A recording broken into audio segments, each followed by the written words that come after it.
بسم اللہ الرحمن الرحیم۔ اسم التفضیل، یہاں سے مصنف رحمۃ اللہ علیہ اسماء عاملہ میں سے اسم تفضیل کی بحث فرما رہے ہیں۔ مصدر، اسم فاعل، اسم مفعول، صفت مشبہ، اور یہ اسم تفضیل ہے۔ اسم تفضیل ما اشتق من فعل لموصوف بزیادت علی غیری، کہ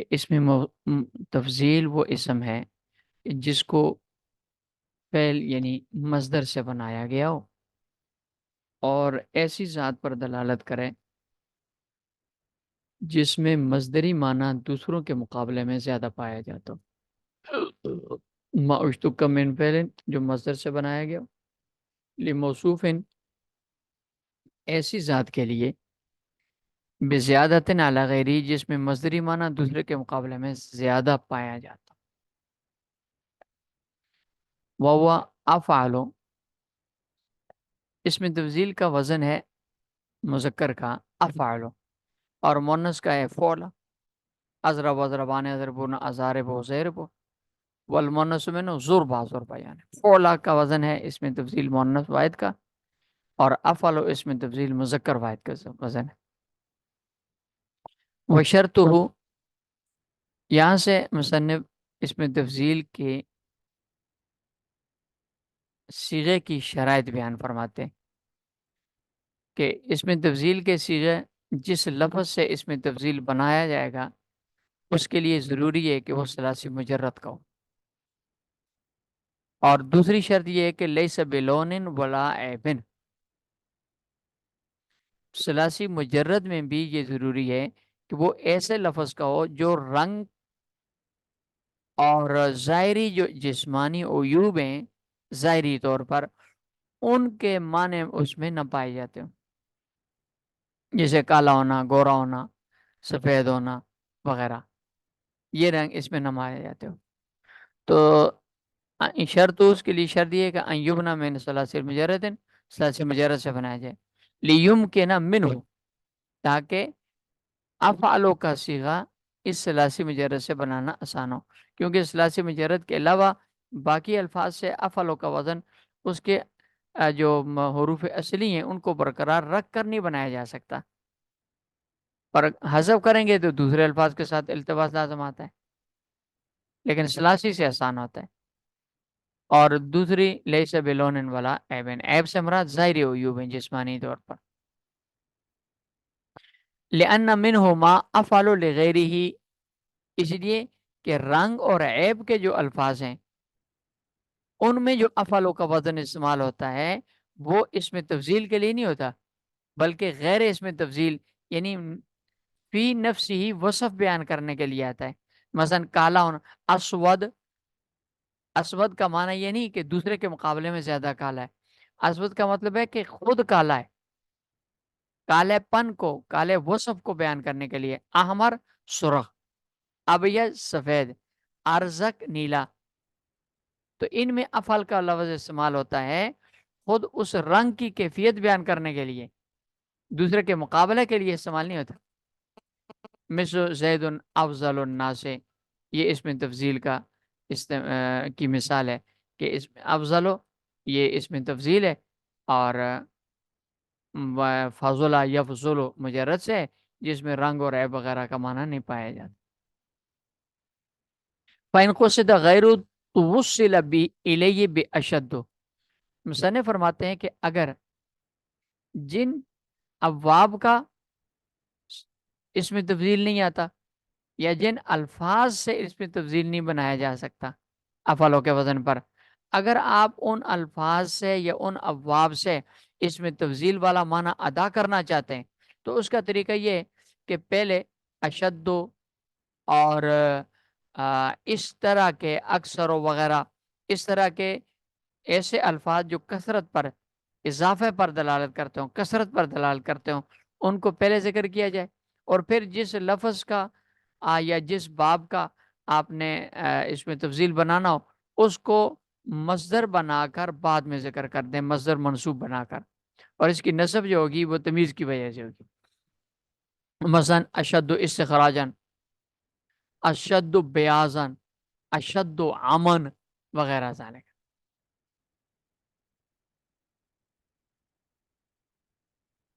فَإِن قُصِدَ غیرو، اور اگر غیر سے بنایا جائے تو وہ صلہ الیہ بے اشد، تو اس کے بلانے کا طریقہ یہ ہے کہ اشد کا وغیرہ کا الفاظ استعمال کیے جائیں گے، جیسے وہ اشد من سخراجن، وہ اس سے زیادہ نکالنے کے اعتبار سے زیادہ سخت ہے، سفید کے اعتبار سے مجھ سے، امن اندھے ہونے کے اعتبار سے دوسرے کے مقابلے میں زیادہ ہے۔ وقیاس للفاعل، مصنف رحمۃ اللہ فرماتے ہیں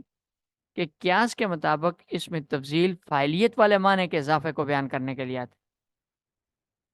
مفعولیت والے معنی کو بیان نہیں کیا جاتا۔ اضرب کا معنی ہے زیادہ مارنے والا، اضرب کا معنی مفعول کے اعتبار سے نہیں کر سکتے کہ وہ جس کو زیادہ مار پیٹی ہو، بلکہ اضرب کا معنی کریں گے زیادہ مارنے والا فاعل کے اعتبار سے۔ لیکن کبھی کبھی، بہت کم ہے لیکن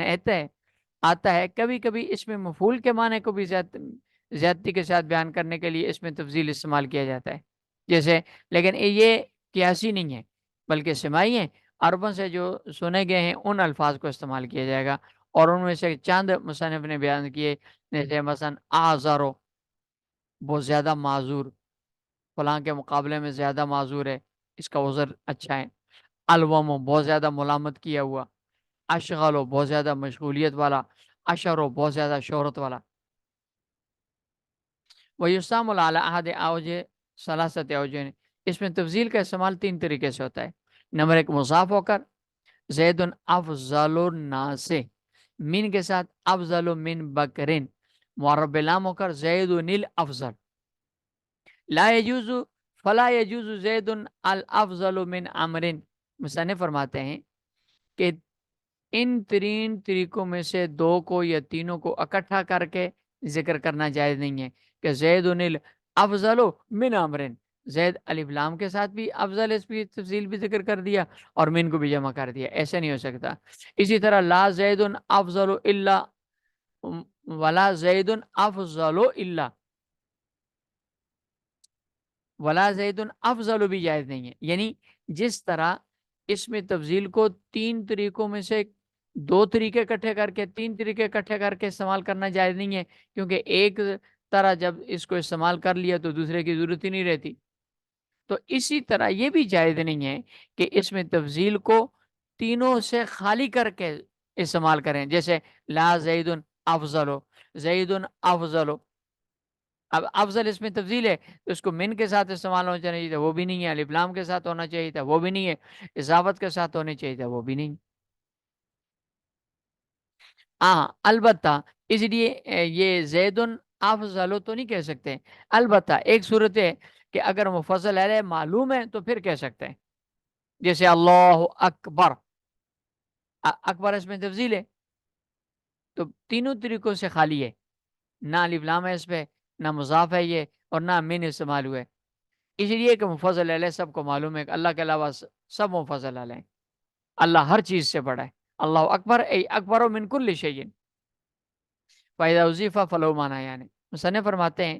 کہ اس میں تفضیل کا اگر استعمال اضافت والا ہو تو یہ دو معنوں کے لیے آتا ہے، جیسے زید افضل الناس، افضل اس میں تفضیل ہے، الناس کی طرف مضاف ہو رہا ہے تو دو معنوں کے لیے آتا ہے۔ نمبر ایک، احدہما وهو الاکثر، اور یہی عمومی معنی بھی ہے، اکثر طور پر یہی استعمال ہوتا ہے کہ ان تقصد به زیادت علی من اضیف الیہ، کہ اس میں تفضیل مضاف الیہ کے اعتبار سے معنی کے اضافے کو بیان کرنے کے لیے ہے، زید افضل افضل الناس، لوگوں کے افراد کے مقابلے میں زید زیادہ افضل ہے۔ اس صورت میں مصنف رحمۃ اللہ فرماتے ہیں فَيَشْتَرِطُ أَن يَكُونَ مِنْهُ، کہ اس میں تفضیل کے لیے شرط یہ ہے کہ اس میں تفضیل اپنے مضاف الیہ کی کے افراد میں شامل ہو، جیسے زید افضل الناس، اب الناس کے افراد میں زید بھی شامل ہے، اس میں تفضیل کا موضوع، اور پھر ان افراد میں سے زید کو افضل قرار دیا سب پر، لہذا مفضل کا مفضل علیہ کے افراد میں شامل ہونا ضروری ہے، تو فلا یجوز یوسف احسن اخوتی یہ کہنا جائز نہیں ہے اس لیے کہ اخوت میں یوسف علیہ السلام شامل نہیں ہے، کیونکہ جب کہا جاتا ہے میرے بھائی فلاں فلاں، میرے میرے اتنے بھائی ہیں، تو جب کہا جاتا ہے میرے اتنے بھائی ہیں تو بندہ خود ان بھائیوں میں شامل نہیں ہوتا گنتی کے وقت. وجاء اخوت یوسف فدخلوا علیہ، حضرت یوسف علیہ السلام کے بھائی آئے تو یوسف علیہ السلام، یوسف یہ اخوا میں شامل نہیں ہے، کیونکہ بھائی آئے ہیں، وہ خود تو نہیں آئے. تو اخوا کی اضافت جب ہی ضمیر کی طرف کر دی اور وہ راجع ہے یوسف علیہ السلام کی طرف، یوسف لفظ کی طرف، تو اس کا مطلب یہ ہے کہ چونکہ مضاف مضاف الیہ میں مغایرت ہوتی ہے، لہذا ہی ضمیر کا مصداق اخوا سے خارج ہے. تو یوسف و احسن و اخوتی اگر عبارت ٹھیک ہو تو چونکہ اس میں تفضیل جب مضاف ہو کر استعمال ہوتا ہے تو اس کا مفضل مفضل اعضاء کی جن افراد میں شامل ہوتا ہے، تو یہ عبارت یوسف کو اخوا میں شامل کر دے گی، حالانکہ وہ اس میں شامل نہیں ہے. تو اجتماع متضادین کی وجہ سے یہ عبارت جائز نہیں ہے. لخروج ہی عنہم بالاضافت ہے، کیونکہ یہ اضافت کی وجہ سے ان سے نکل چکے ہیں.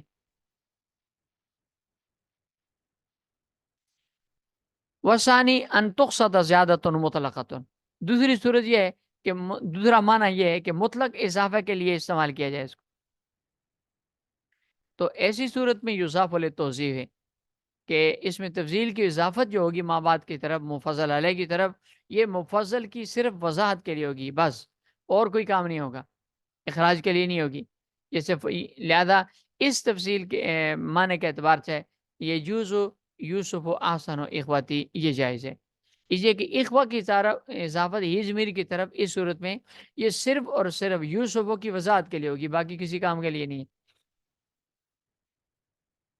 تو اس صورت میں یوسف و احسن و اخواتی کا معنی ہوگا وہ یوسف علیہ السلام جن کا بھائیوں کے ساتھ معاملہ ہوا تھا، جو سب کو مشہور ہے. احسانو، یہ سارے لوگوں سے زیادہ خوبصورت ہے. چلیں دوسرا یہاں تک ہو گیا ہے، تھوڑا لمبا ہے، باقی آگے کل پڑھ لیں گے.